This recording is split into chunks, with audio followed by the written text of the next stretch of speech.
God calls us to things that are so beyond our natural abilities. I would have never imagined I would write a book. I would never imagine I would be a college professor. I would never imagine I would have ever gone to law school. I mean, so many things that God's called me to have been beyond my natural abilities, beyond my natural giftings, beyond what even other people would recognize in me.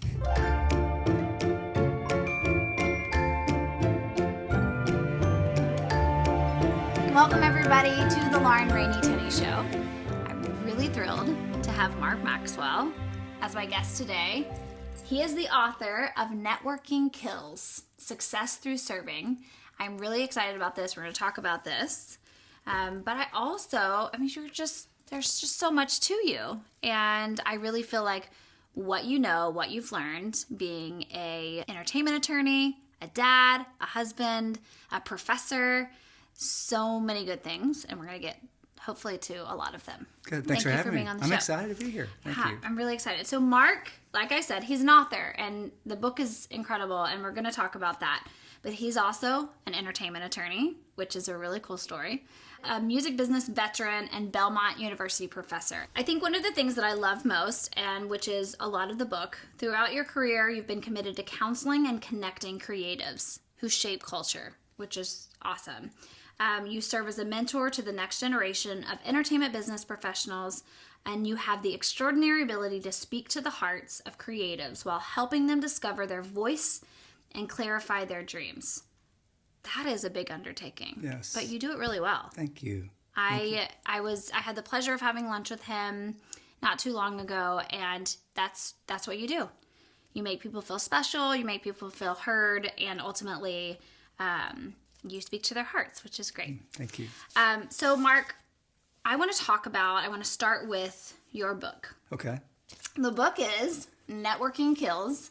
My friend Dana told me about this book originally.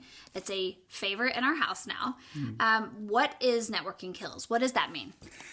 Networking Kills was sort of birthed out of the classroom at Belmont, and I spent a lot of time with young creatives and young future entertainment business professionals talking about how to find a job. What are they going to do? How are they going to find a way to propel their career after graduating from college? And so I began to just see the pressure that they felt from networking. Some professors will say things like, if you want to find a job upon graduating, you better start networking now, first day of class. And so I began to just have problems with that. I just began to see how students were responding to that, and I began to sort of question my own career and how that has not often been the way that's worked for me. And so I began doing a lecture 7 or 8 years ago where I talked about networking versus serving and how the message that the Bible teaches is about laying down your life, being generous, loving others, where the whole theme of networking is about taking from others and exploiting others. And so I just feel like there's two different worldviews there. And so the theme of the book is networking kills authentic relationships, it kills life, it kills love. And really, if you want to find success, you find it through serving others. Oh, it's so good. And a quote from the book is, networking contradicts the nature of our Creator that is found in us. His identity is centered on love, giving generously and sacrificially, not taking and using, which is basically what you just said. Right.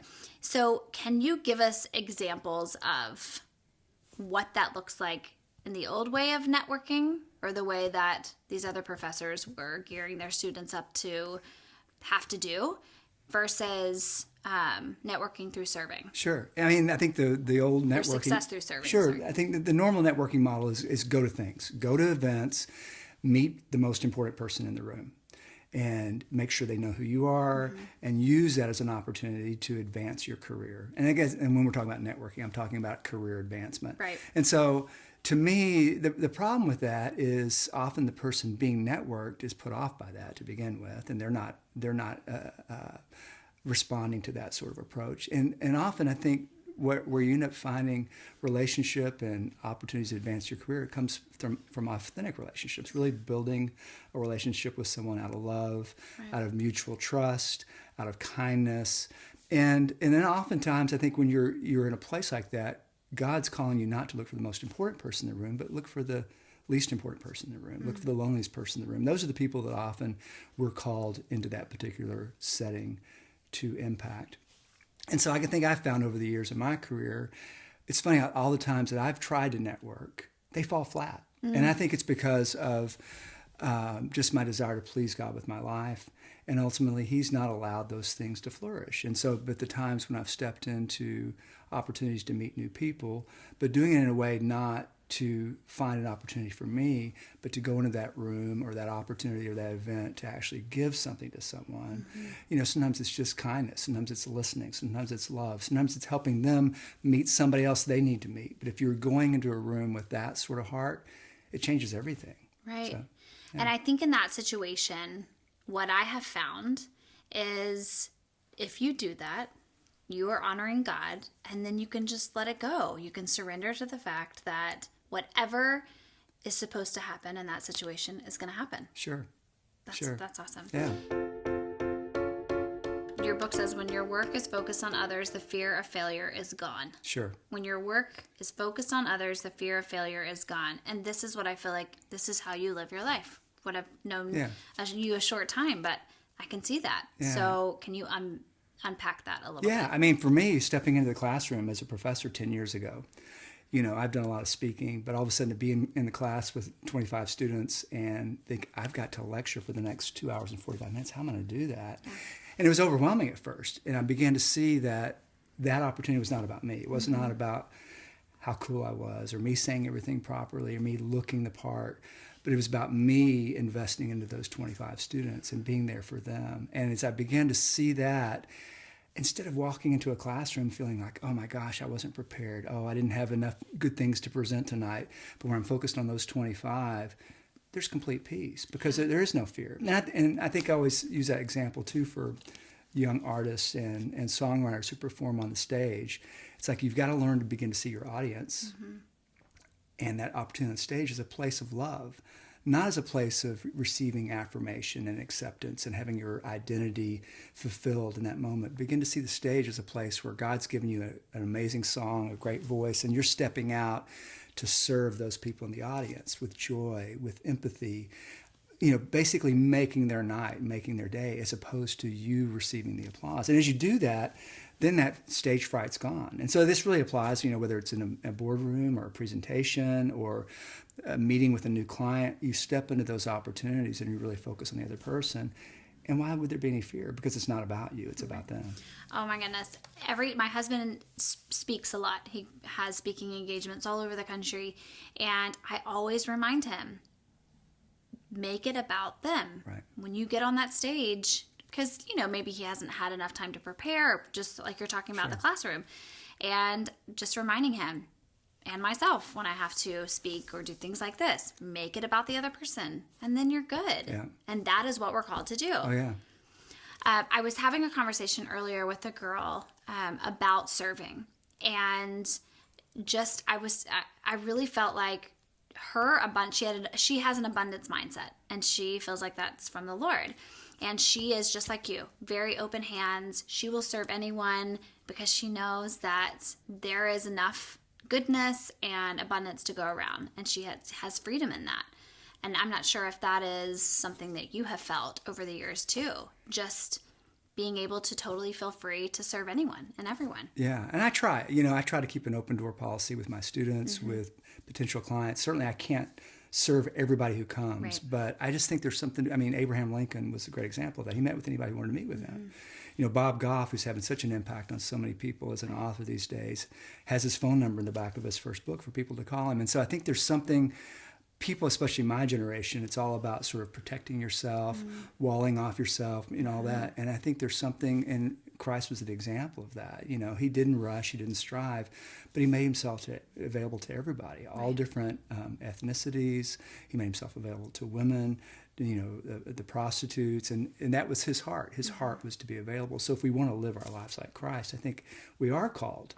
There's got to be limits and there has to be boundaries because we have responsibilities to our family. But I think the more we can live where we don't see our time as our time, but God's given us time to serve and to give that away to others, I think that changes everything in our life. Oh my goodness, it changes everything. And you said the word boundaries. That's a big buzzword for me. Sure. So we'll get to that in a minute. In your book, you say, if you're not in over your head, you're probably not fully walking in God's will. And doing this show, Mark, and putting something else on my plate, I've received a lot of, have you ever done a podcast before? Or how are you going to fit another thing in? I've gotten a lot of that. But I really felt called to do this, just like you talked about. So can you unpack that thought a little bit? If you're not in over your head, you're probably not fully walking in God's will. Yeah. Well, that's a quote from my old pastor. Right? He often said that, and I sort of have adopted that theme for me as well. But I think so much of what he calls us to, and if we really step out in obedience, God calls us to things that are so beyond our natural abilities. I would have never imagined I would write a book. I would never imagine I would be a college professor. I would never imagine I would have ever gone to law school. I mean, so many things that God's called me to have been beyond my natural abilities, beyond my natural giftings, beyond what even other people would recognize in me. And so you step into those things, and then what happens, I think, is that all of a sudden when you see those things realized, then you're able to point people to God, because it's like, how could that ever happen? And so to this day, I went back to law school at age 33, much to the shock of the Nashville music community. I was the least likely candidate to be a lawyer. And I even thought that myself, but it was a step of obedience. And to this day, I still have people come up to me and say, I still remember when you resigned from that position at that record label to go back to law school. We all thought you were crazy. But now look what's happening. And it's like, but again, in the midst of that, walking through the experience of going to law school in my 30s, it felt crazy. And I had to really rely on the Lord. And every day it was a moment of saying, God, you've got to give me more wisdom beyond what I naturally have. You've got to give me the endurance I need. And then you get through that. Yeah. And then it brings glory to him. It becomes a sign and a wonder of God's great miracles that he wants to do through us, so. And I really want to talk a little bit more about the moment that you realized, I'm going to leave this really good career in the music industry and become an attorney. Sure. The whole show is about different ways people have self-discovery and how important personal development is, and how to really unpack that with just in life and getting to the core of who we are. And I was talking this morning with some ladies about total belief and total faith. And you came to mind because to me, that is the ultimate personal development. Going from saying we have faith, saying we believe, into walking in total belief, in total faith, and total trust that God's going to do what he says he's going to do when he wants to do it. And you did that. You went from a really major career in the music industry to waking up one day and deciding you were going to go to law school and switch it all up, pivot, and become an attorney. Talk about that. Sure. What was that day like, or month like, or moment like? Yeah. Well, to sort of give you the background, I'd say I think so many of us as believers, we live our lives according to our dreams. And fortunately, I've had some great leaders in my life who taught me that we should live according to God's dreams for us, because really his dreams are not about us, they're about others. And so instead of saying, God, this is my dream, would you bless it? I'm like, God, I want to do what you're already blessing. And so when God put on my heart, very surprisingly, that his next plan for me was to go to law school, I thought it was the craziest thing that I'd ever sensed from him ever. And so it took a few years, but I could not get away from it. It's something he just had revealed to me through a lot of prayer and fasting. And so it made no sense. It didn't fit my career path. It didn't fit my understanding of myself. It didn't fit other people's understanding of me, honestly. And so, but I knew it was something he gave me as an assignment. And that's one of the things I've always leaned on, is that where you want to find success in life is living your life by assignment, God's assignment, And so, so when I resigned to go to law school, people thought I'd lost my mind. And that was good, because it was like, well, no, I'm being obedient to God. Yeah. And the great thing about that is all these years later, you have hard years, you have tough years. And I'm able to say, God, this was your idea. I didn't come up with this. Yeah. You have to provide for me right now. It's like this has been a tough year or whatever. And so to be able to put that pressure back on him and not on my shoulders is such a freeing way to live. Surrender. Yeah. Right? Exactly. It's constant. Exactly. But I still want to go back to that moment. Did it excite you? I mean, even a little bit? This is a total change in direction. Was it a little exciting? Well, it was exciting in that it was crazy. That made it exciting. It was almost like it was so beyond my understanding of myself. It's nothing I'd ever thought of or dreamed of. And so when he began to speak that to me, it was difficult. You know, I had people who were entertainment attorneys who I'd known who said, "Why would you go to law school? You know, you have the greatest job. Why would you even think?" And all I could say was, "God's directing me to do that." Yeah. You know, and so, but it was hard. I mean, driving away from Nashville with all our belongings, wondering if we'd ever move back here, was one of the most difficult days of my life. And leaving all of our friends and saying, "Okay, here we go at age 33," and my wife supported me for those 3 years, and so it was a big challenge for her too. But it's like, again, we knew it was what he called us to do, right, and we did it out of obedience. And so then you come back and then you look back, in hindsight, you're going, you can see why the Lord had sort of orchestrated that. At the time, it felt like a big sacrifice. Have you always been this ready to follow God, or your whole life? Has it always been like this? Or was there a time where you remember, you know what? I will choose to believe now. I will step in faith for the rest of my life. Yeah. I think as a young man, I made so many mistakes before I knew God, and I went down all my own paths. Yeah. And I think when I came to the end of myself and I really found a relationship with Christ, I was determined not to make those kind of mistakes again. And I began to realize that he really had better plans for me than the ones I could come up with. And he would open up opportunities to me that I would never have dreamed of. And so I just began to say, "God, I think I really want you to be the leader of my decision making." And I always go back to the proverb, you know, trust in the Lord with all your heart and lean not on your own understanding. Well, so I've tried to really live by that. And then as you acknowledge him in all your ways, not just some of them, but all your ways, he will direct your path. I didn't want to have, you know, a crooked path. I didn't want to be going off on tangents and dead ends and things that were going to end in unfruitfulness. I wanted my life to be fruitful. I had enough of the winding path in my Right. teenage years and my early adulthood. So to be able to say, "God, I want to live for you. I want my life to matter."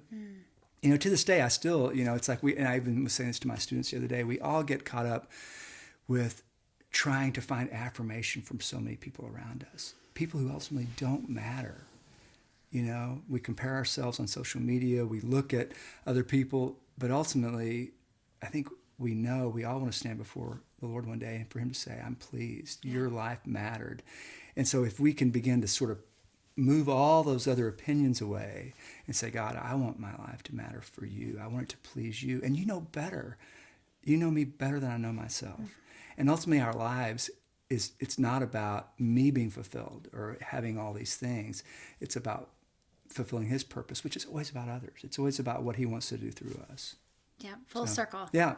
Back to serving others, Yeah. always. Yeah. We're going to go back to success through serving. What's been one of the most memorable situations you have seen that play out?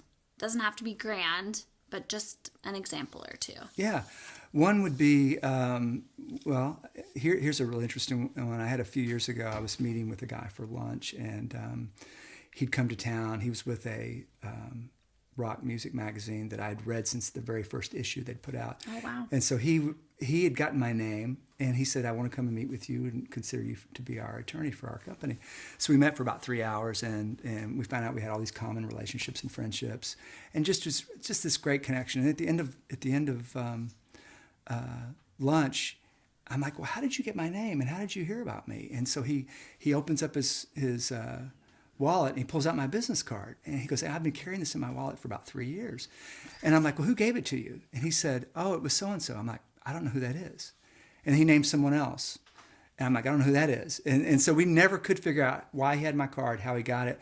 But one of the things I've done over the years is often I'll instead of networking with people, I'll just wait and say, "God, if you put somebody in my heart that I haven't seen in a long time or someone I'm supposed to connect with, I just want to connect with them and buy them lunch and just encourage them, be with them." So I'm convinced it was one of those times where I just had lunch with someone. They asked for my card. There was no like, would you share this with someone? But it was just a time to connect with someone. And ultimately, that's probably who gave it to this guy. And so it was one of those moments where where the Lord was saying, yeah, you don't have to hand out business cards to find opportunities. You don't have to go looking for people who are going to promote you as you're in your law practice. Connect with people, love on them, and then believe that I'm going to open up those opportunities for you. I love it. So. I love it. Surrender, belief. It's so good. Yeah. And it's open to everyone. Yes. Anyone. You say your ability to serve in every area of your life is conditioned upon the strength of your marriage. And it's really easy getting so busy. We're accomplishing things. We're trying to raise a family. And marriage can become on the lower end of our priority list. But you're saying that we need to remember the importance of the role of marriage, our marriage union, and success through serving. I would love to know how you do that.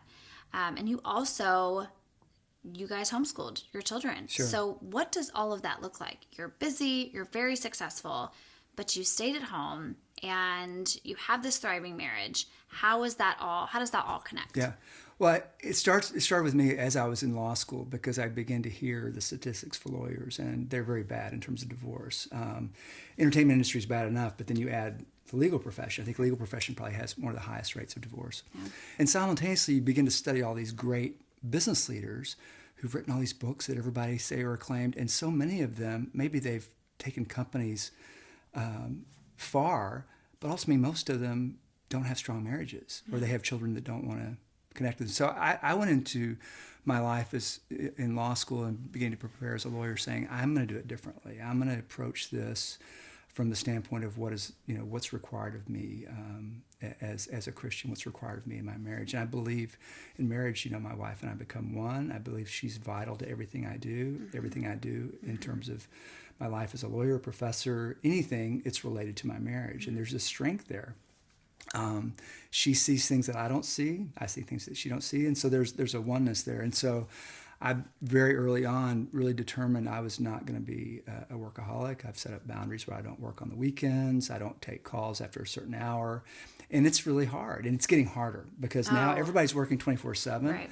I have people that text me Sunday morning when I'm sitting in church about business things. And I typically don't respond till Monday. I just resist. I turn off my phone and resist those things. So I've worked really hard to keep my hours limited. I've probably lost some clients over the years, but I've known that the strength of my marriage and my relationship with my children were important. I determined when we started having kids, I was not going to be one of those fathers when my kids grew up and moved out, went away to college and did things. I was not going to be one of those fathers that said, I did not spend enough time with my kids. And so I was very intentional about the time I spent with them. And same thing with my wife. I just feel like that's something it's key, and I think it's part of the reason that I enjoy my profession. It's like you said earlier, it's a very difficult profession. It can be very stressful, but I enjoy it because I have a wife who supports me in it, and she doesn't feel like she's competing with my work and with my clients. So. Yeah. So when you are serving others, you feel totally free to do that because exactly. she's taken care of. Y'all's marriage is again, like I said, thriving. Exactly. And you put each other first. Yeah. And even as a professor, I invite a lot of my female students into relationship with my wife. I mean, some of my students know her better than they know me because they have coffee with her. And so that's a great thing. She's included in that. She's not there in the classroom with me, but I invite her into those relationships, Right. Same thing with my clients. I mean, she's part of all those things. So. That's awesome. Yeah. Success through serving. If you had a new class of students and they wanted kind of a framework of what does it look like for them to start having success or seeing success through serving, what would you tell them? Yeah. What would be the first thing? First thing would be start small. It starts in the classroom. It starts with your coworker at your job. It starts with the person at your internship. It's going into those opportunities, doing things with excellence, doing things with 100%, learning to work in that situation or in that classroom, giving 100%. But then as you do it, you do it with joy. You basically take over other people's responsibilities when they need help. You come alongside them. You do it with joy. I think a lot of people, I think they start having these big dreams of careers and these big opportunities in social media. People dream of becoming an overnight success. And I'm always like, it starts one-on-one. It starts with that one relationship, someone next to you who needs your time, who needs you to listen, who needs you to pray for them, who needs you to encourage them. And so, and that's something my wife reminds me of, monthly at school, because I'm going to teach. And I'm like, I want to have more impact on my students. And she's always like, it's one student at a time. Oh my goodness. It's one at a time. It's like you want to have this huge impact. And so I think the same thing with, creatives, any sort of business person. It starts with one. And then maybe the next day it's two, and you let it multiply. That's so good. And when you are talking to your students about success through serving, do you concentrate on telling them, or do you focus on the intentionality behind the serving? Because if you're telling them, okay, this is a different way to network. This is the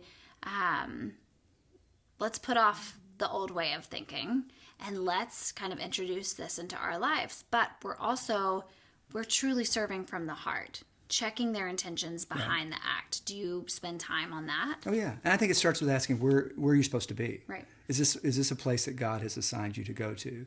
Are you just going out of your desire? And so being in the right place at the right time with the right people starts with submitting your calendar and your time to the Lord and saying, is this something I'm supposed to be part of? And then once you're there, you're asking yourself, and I do this when I walk in the classroom on the first day with a whole new group of students.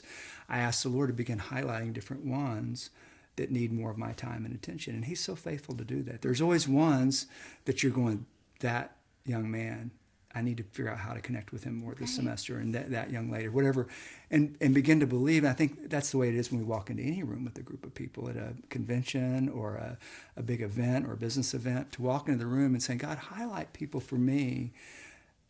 They may not be the most beautiful or the most successful, but they're the ones I'm supposed to be here for today. They're the ones I'm supposed to approach and build a conversation with. You are in a hard industry. The entertainment industry is not easy. It can be tough, can be a little dark at times. Every industry can be me focused, but it seems like the entertainment industry is a little bit more so, judging by what I've seen over the last 14 years of being in this industry. So how have you, and I noticed this from the moment I met you, or after the few minutes of talking to you, you are steadfast. You have remained steadfast this entire time, it seems. So how do you do that in an industry that is me-centered, in an industry that is just hard? Yeah. Well, you die a lot of deaths to self to do that, because there's moments when you don't feel that way. Right. And you're like, why wasn't I recognized? Why wasn't I acknowledged? Okay. And you have to come to the point where and continue to say, it's not about me. Yeah. And again, it's all about pleasing the Father. And as we, when we're overlooked, or when we're taken advantage of, or when we're not acknowledged, that's hard for all of us, But that's what Christ's whole life was modeled on, and what he did for us. And so we have to live and say the same thing. God, this opportunity, this client, this situation was not about me. It's about me bringing glory to you.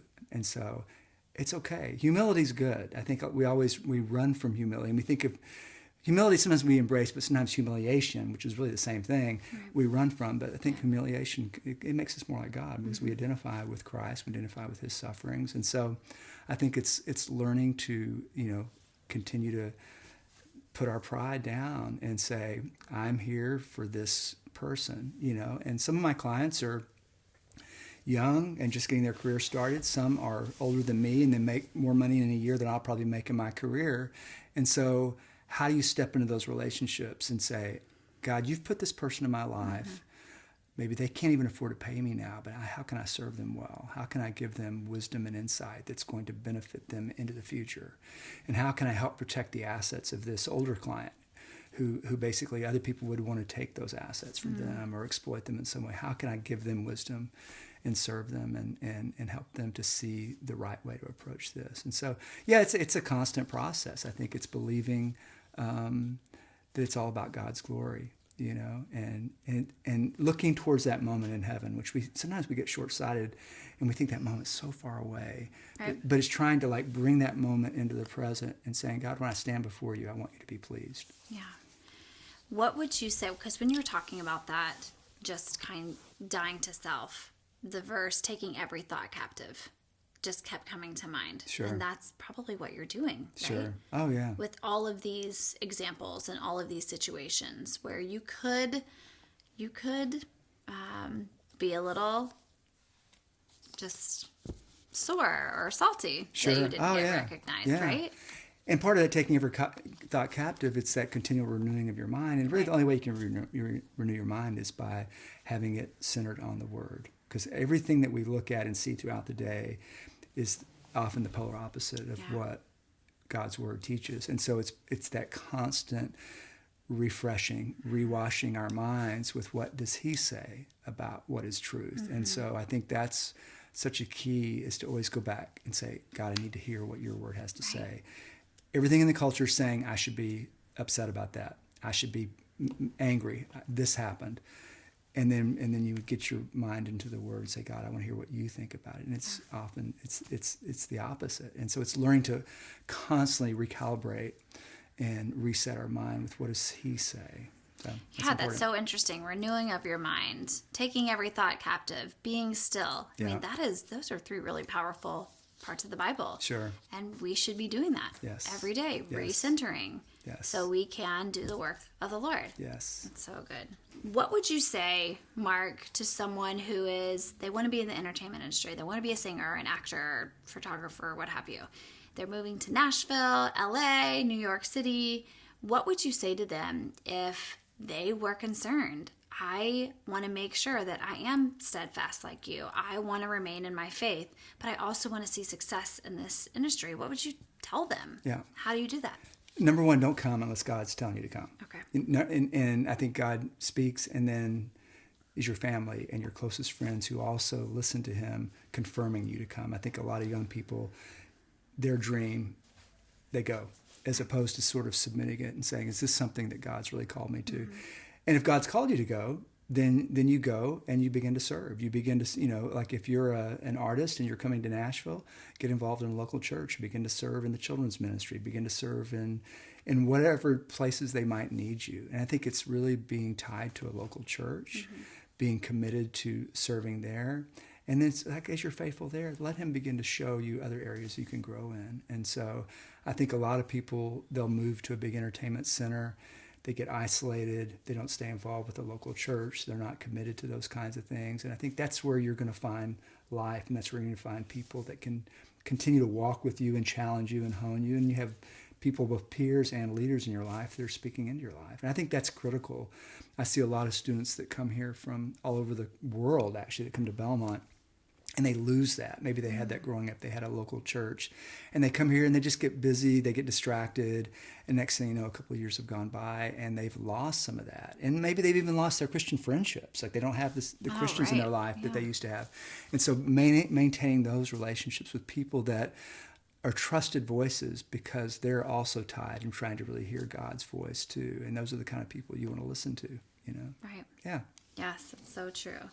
And they are lucky to have you. Oh, thank you. Speaking that into them. I remember the first time we met, you were talking about how you get them sometimes at the very last, I guess, effort to remain in their faith, right? And how important is your role in that? Sure. With them. Sure. That's awesome. Mark Maxwell, thank you for being here. Oh, my pleasure. I really enjoyed it. It was such a good conversation. Networking kills, success through serving. It's so, so good. And I know you're going to be blessed by it. We have been in the Tenney house. So thank you for being here. Thank you for having me. Real pleasure. Thank you, everyone, for joining us today for the Lauren Rainey Tenney Show. If you are watching us, also know there is a podcast, so you can listen to my voice when you're driving down the road. If you want to subscribe, it is on all podcast platforms. And if you're listening on the podcast, we have a video form. Go to YouTube, search Lauren Rainey Tenney, and subscribe. We'll see you next time.